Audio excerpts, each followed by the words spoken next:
our largest public companies could teach the rest of us how to win at Monopoly. But without their unimaginable wealth and influence, middle-class Canadians have to be content to make the most of their choice of career.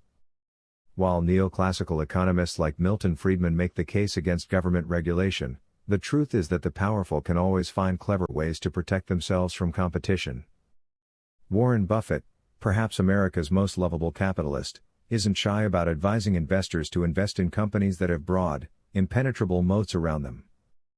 We believe that Friedman got it backwards when he warned about the evils of government regulation. It's actually government regulators that protect our capitalist system from barriers erected by the powerful. But he did get it right about occupational licensing.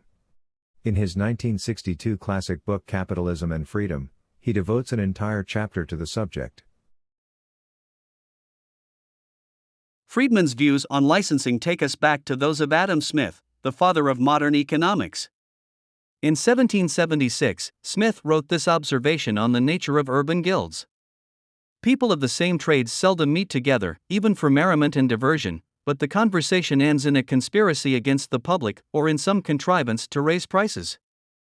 While Adam Smith was trying to understand how our economy works, Warren Buffett is teaching us how to win.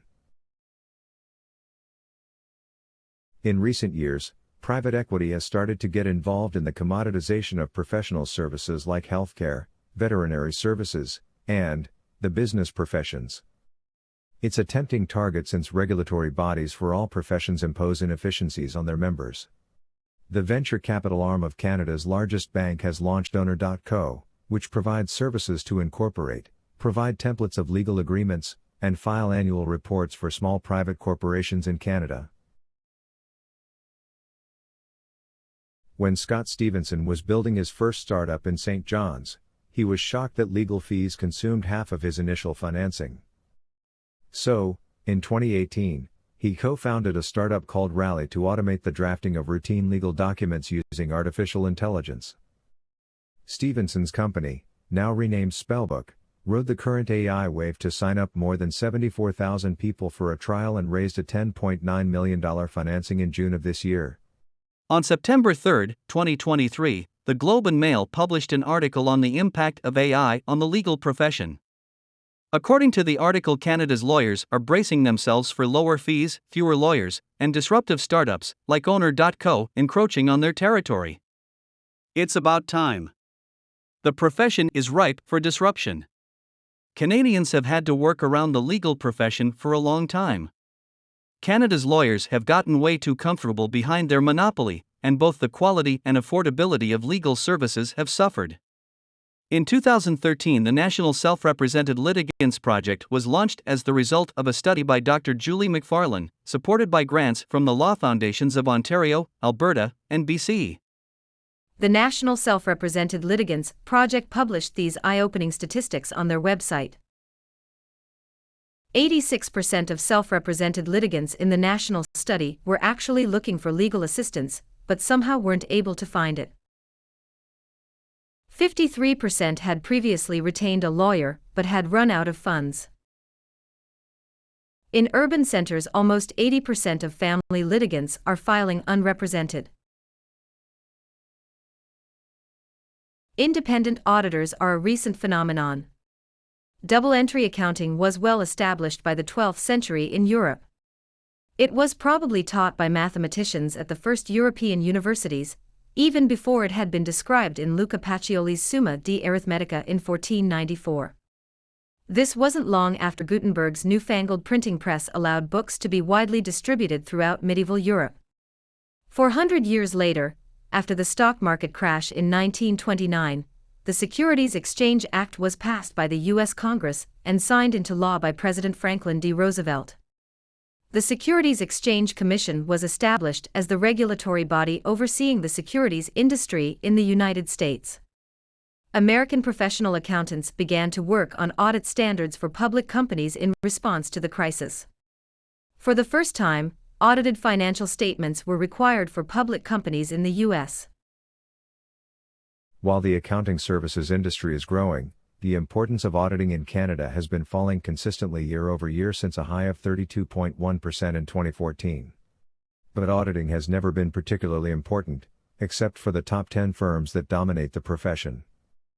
According to Statistics Canada in 2020, the accounting industry is relatively concentrated, with the top 10 companies generating 46% of all the industry's operating revenue in Canada. The remaining 54% is split between more than 36,000 small firms.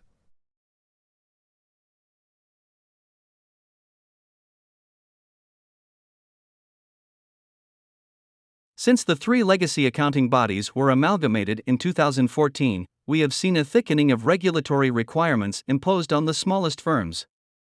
We don't believe the rationalization that these regulations in any way protect the public interest of our small business clients. At the same time, a study in 2022 by the Canadian Federation of Independent Business and Intuit Canada shows that Canadian regulatory costs imposed by governments on small businesses are now significantly less than those faced by their counterparts in the US. But, the 2022 study also shows that the cost of professional accounting services for our smallest companies is now more than twice as high as in the US. Much like wealthy industrialists, professional bodies have found ingenious ways to protect the public interest while somehow increasing incomes of the largest firms that dominate their profession. The cost of professional services in Canada is increasing, while the quality is declining. In 2017, the Harvard Business School published a study called Dismissed by Degrees, which highlighted a phenomenon they call degree inflation. According to the study, degree inflation is undermining U.S. competitiveness and hurting America's middle class. Another finding of interest for those of us in the accounting industry, and those trying desperately to join it, is that accounting supervisors and accounting technicians are the two American occupations most at risk of degree inflation.